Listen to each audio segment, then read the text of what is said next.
The digital world moves fast, but real growth comes from real conversations. This is e-Coffee with Experts, where marketers and founders share what's actually working in SEO, AI, and digital growth. Grab your coffee and fuel your mind as we chat with top minds about their wins, struggles, and lessons you won't find in a blog post. Brought to you by Digital Web Solutions, we bring real talk to help you grow your business, one episode at a time. Let's get started.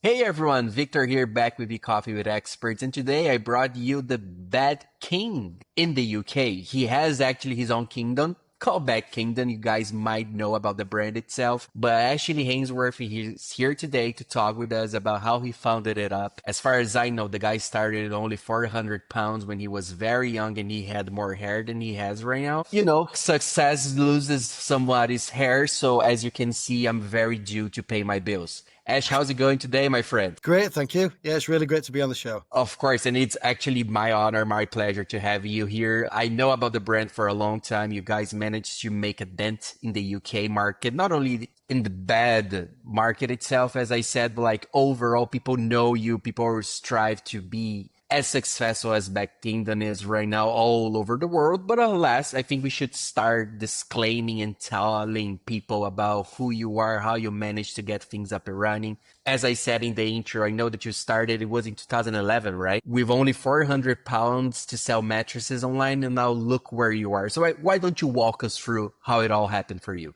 Yeah, sure. So I started by at a university project where I needed to build a website. So I thought if I'm going to build one, I may as well make it transactional. And I had a friend that worked in a bed manufacturer. So I started to sell the mattresses online. I took my first order over the telephone at 11 p.m. Probably not dressed as well as I am now. And yeah, the rest is history, really. Is the phone channel very strong to you still to this day? Historically, 10 years ago, the mobile phone was, when people had less confidence in the internet, we found that a lot of customers wanted to make telephone orders. But actually today, we don't even accept telephone orders because of the high risk of fraud. Okay. Why don't you walk us through? Do you remember any of these fraudulent moment where somebody harassed you over the phone and then they were looking for anything? Yeah, I took an order for a television bed and a kid's bed. It was about £1,600 over the phone. And Okay. yeah, it came back as fraudulent a few days later, fortunately, before we delivered it. So I went to the local police station and I said, listen, we can get these guys, And they're like, well, this isn't our jurisdiction because they're from Lewisham and we're in Yorkshire. There's not a lot we can do. I said, well, so I got in touch with the other police force and I was like, well, these guys have tried to fraudulently order this product. Why don't we do the delivery and then you can arrest them? They were like, no, this is entrapment. We can't do that. I was like, well, can't you arrest them now? They've committed a crime. And they said, no, well, actually, because they've not received goods, no crime has taken place. Crazy, right?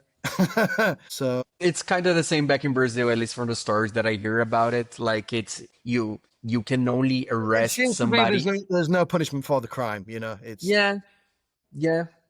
It's like a lot of people can look at that and think, well, it is worth the risk to do this stuff, right? Like, what's the punishment? Neither. Zero.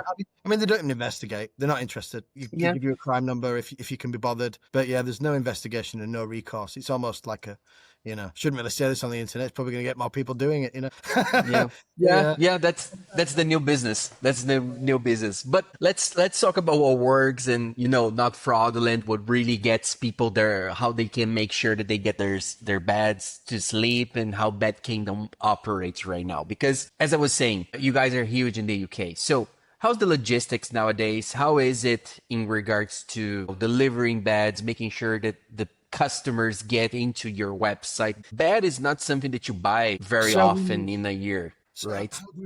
How do we win customers is the question, yes? How do we acquire customers? So we acquire them through Google marketing, a significant proportion, through social media marketing. We do a little bit of TV, on-demand channels, things like that. Mostly through the channels. But what we do is we make sure that we get a higher AOV of every customer. So I suppose the magic or the secret sauce to our business is the fact that we upsell a lot. So you go to the checkout, you start with a bed, for a bunk bed, for example. We'll sell you 2 mattresses. We will sell you a bunk bed light, a mattress protector, pillows, duvets, you name it. We almost double the customer's basket value by the time they get through, nearly every time. Well, 78% actually of our consumers take our upsells, which is huge. It is huge. It is huge. And what's uniquely different and difficult about selling beds and furniture online? Like, it is way easier to sell a cup of glass. For example, you already kind of expect what you're going to be receiving at your doorstep once you click on buy on Amazon, for example. But not different. Yes, different. It's a different strategy. It's a different concept whenever you need to shop for bed and furniture. So how Attention do to you... detail would be number one. You have to make sure you really well describe the product and you try and answer all the customers' questions with the measurements and spaces between this and that. And you make sure your images are excellent. They have to really represent the product and, you have to have all the angles. So it's attention to detail. The product detail page needs to cover absolutely everything to convince that customer to make that high ticket purchase. And the other struggle, I suppose, is customer lifetime value.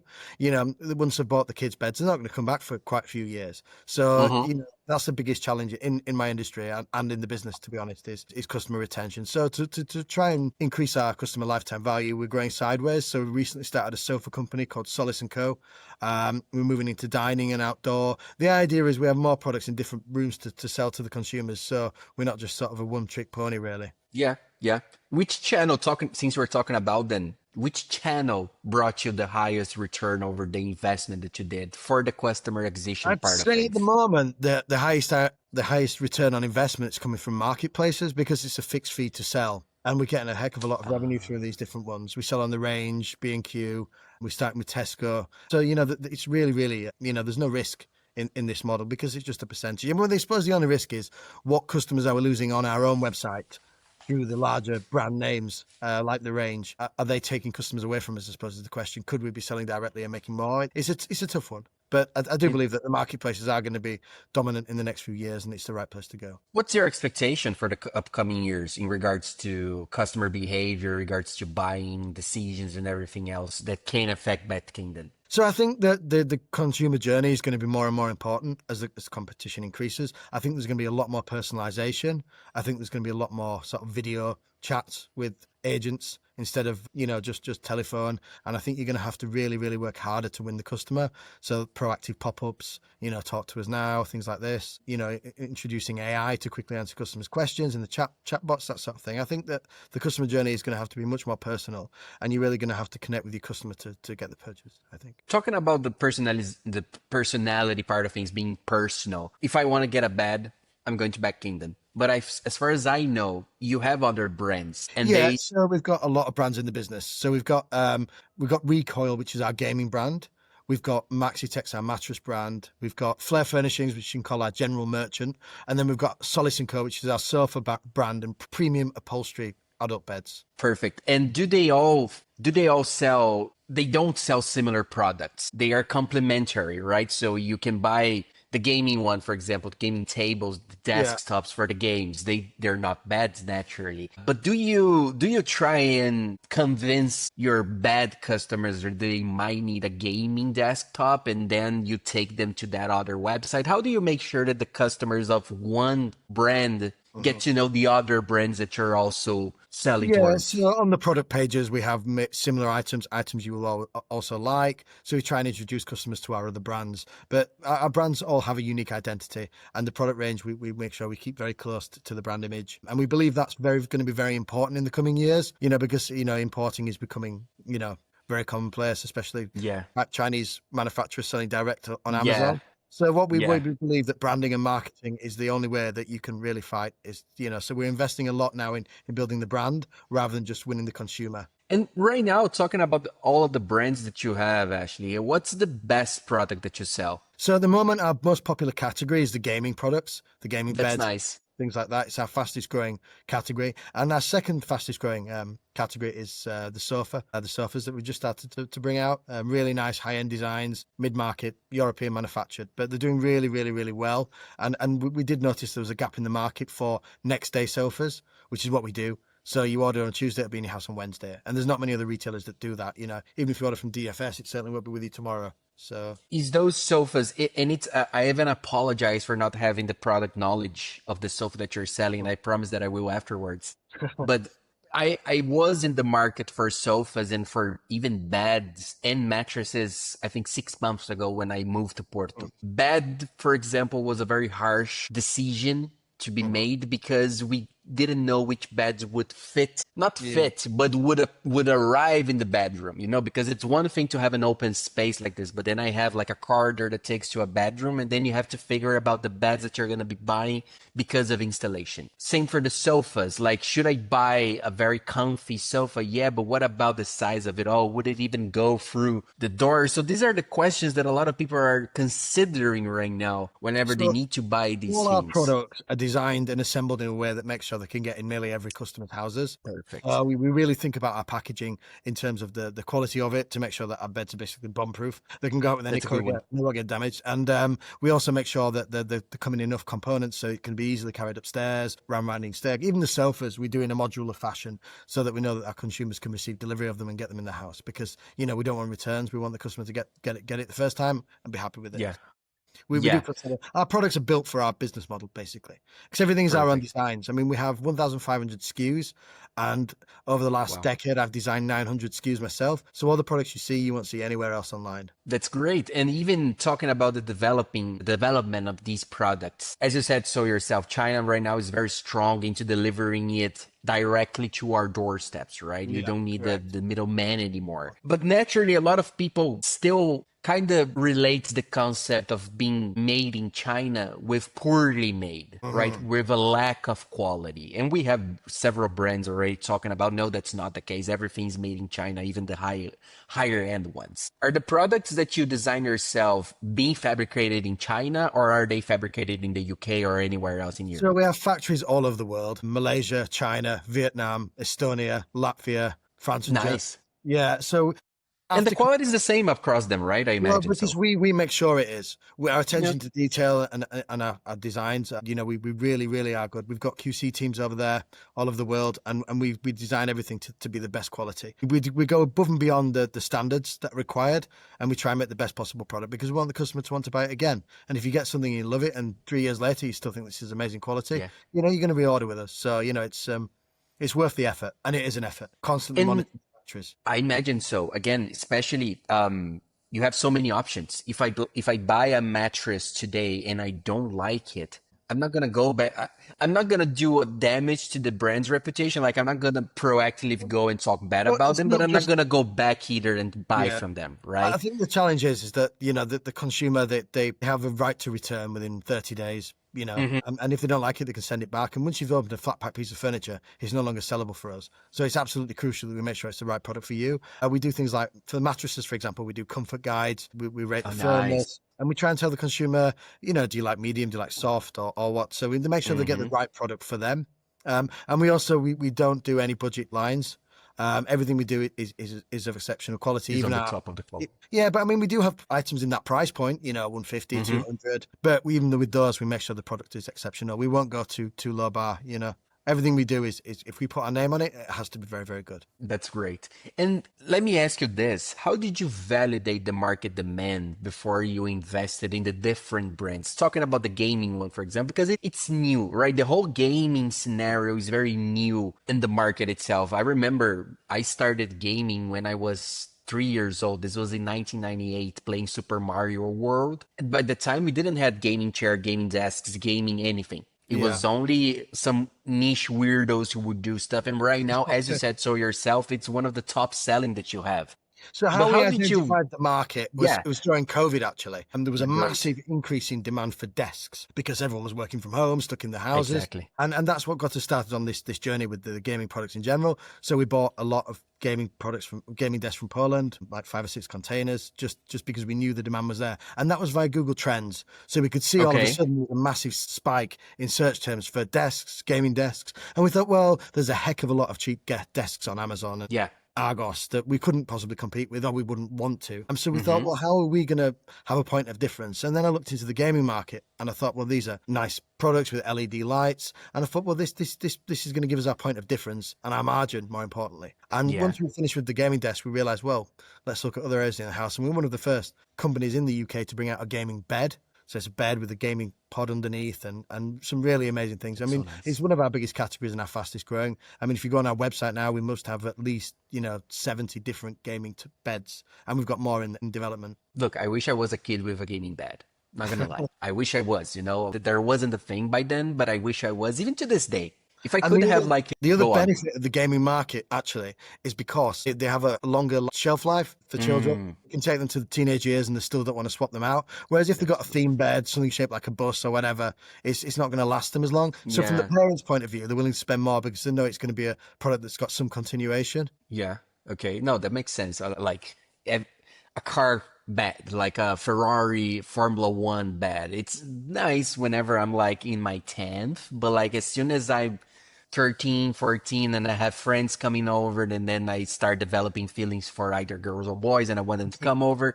I don't want them to see a Formula One bed, right? So I don't think that you'd be dating very successfully if you took them back to your house. yeah, that is true. That is true. Look, talking about it all, we went over the products that you're selling, how you make sure that they go to market, even the retention about it all. One thing that brands are doing very extensively, even I am doing for my own brand, is video content. Is it a part of your strategy as well to promote your products through video content, or does the content generation side of things, the SEO side of things, are only written at the moment? No, so we're absolutely recruiting for this role at the moment. We believe That's video nice. is hugely important. We're looking at lots of different angles. We're looking at AI video generation using still images.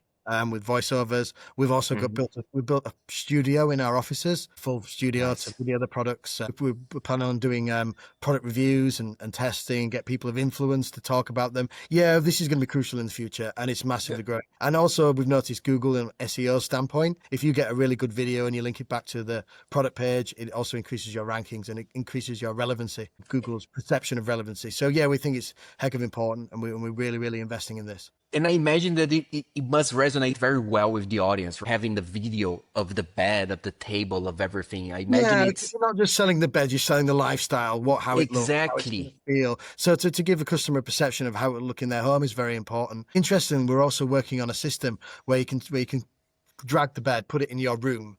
And I was going to ask you about this AR. Augmented reality. So we're working Yeah. really, really hard on this at the moment, and we it's difficult because it's very, very costly to model. Oh, really? You've got to do a 3D model of each bed, and Yeah. CGI is not cheap. And then you've got to get the room sets and the software, and even the software. There's a lot of off the shelf variants, but they're very, very expensive, and it takes a lot of computing power. So the more of these sort of tools you have, the more expensive it gets, and the more server costs. Having AR to showcase things is definitely a plus for every customer, right? I can even picture it myself, like, oh, I have here a very set corner. I have an iPhone with the LiDAR scan, right? So it's already has a very in-depth knowledge of the sizes of the wall and everything. So that is a good thing. Do you That's imagine? exactly how we're going to have it to work. So you have open your iPhone and you'll be able to move the piece of furniture around in the room and set it where you would. And it kind of, it takes into account the dimensions, or tries to understand the dimensions. So you can see basically, would it fit? How would it look? Would it be too close to the door and this sort of thing, especially with sofas. This is the main reason we're investing in it. We think it's hugely important. People want to see how it's going to look in their living room, Yeah, yeah, that is true. And not only that, but right now I'm seeing some uses of AI with clothes, for example. You take a picture of yourself and then the AI puts you into those clothes, and then, you can see, you can preview yourself with the outfit, but that wouldn't be the same case for furniture. You already have a set Canva. No, I don't think you want to put a double bed on your head. No, I don't think that would work. Oh, yeah, I don't think that would work. No, But I no, get the point. And AI is very interesting. We're really excited about it as a business, and we're adopting it in every aspect of the company. From product descriptions written using, we've got a connection to a system that writes the descriptions, rewrites them every 12 weeks and things like that. I know what you mean. And it connects to the knowledge base, and it pulls out things that customers might have asked and drops it in. It's incredible. And we're using AI in customer service. So a lot of the regular questions get answered from the chatbot before you speak to an agent. So we believe that AI is going to be I think anybody that doesn't start to adopt it now and think about it in their business is going to be far, far behind. Oh, that's true. Even in life, even in personal life, I'm already using AI for such a long list of personal things, finance, personal questions, whatever AI can fit and help and complement, will be People are using. using it for research, to find out what best restaurant, and it gives you the list, and you just type in what type of food or where to go in Milan, and it's brilliant. It's really, really, really good. And It is. I mean, I use it all the time for my emails. I mean, my emails are actually well grammared, with full stops, commas, and they actually sound very nice now. Whereas before, my emails were yes, no, we'll do it on Tuesday. I just tell the chat GPT what I want to say, and it makes me sound amazing.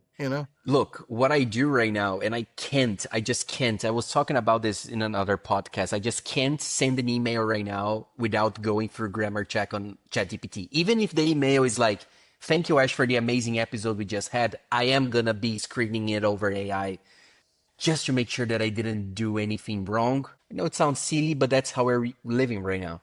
I mean, before, if you wanted to do a letter before court action, you'd have to get a solicitor, right? So I did a letter before court action yesterday, and I got the ChatGPT to write it for me. I just put in the details, and it sounded brilliant. Yeah.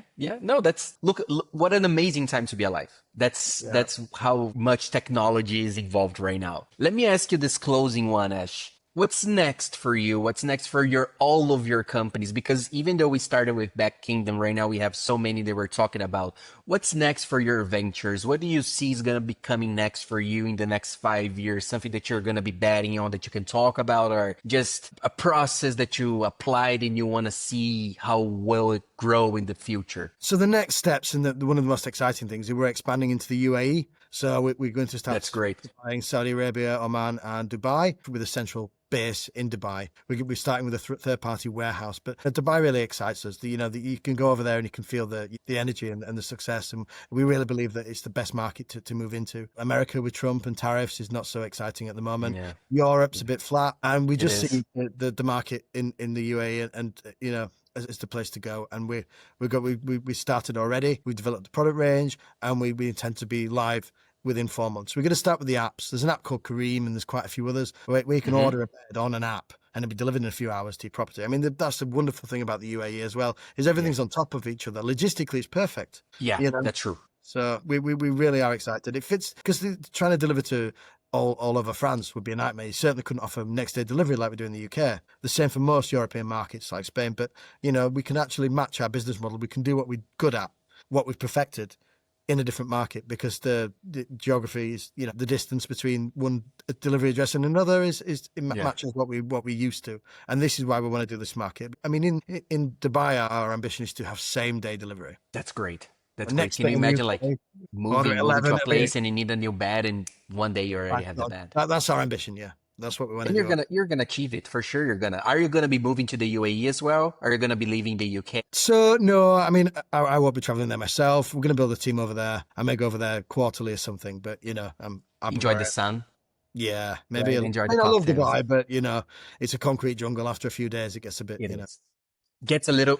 I've been twice in Dubai. At first, it's like, oh my god, such an amazing place. But then it gets into, it's like so many high scrapes, and you're like, oh my god, who am I next to this, vast world of immensity that is Dubai? I get what you're saying. Yeah, it certainly keeps you humble.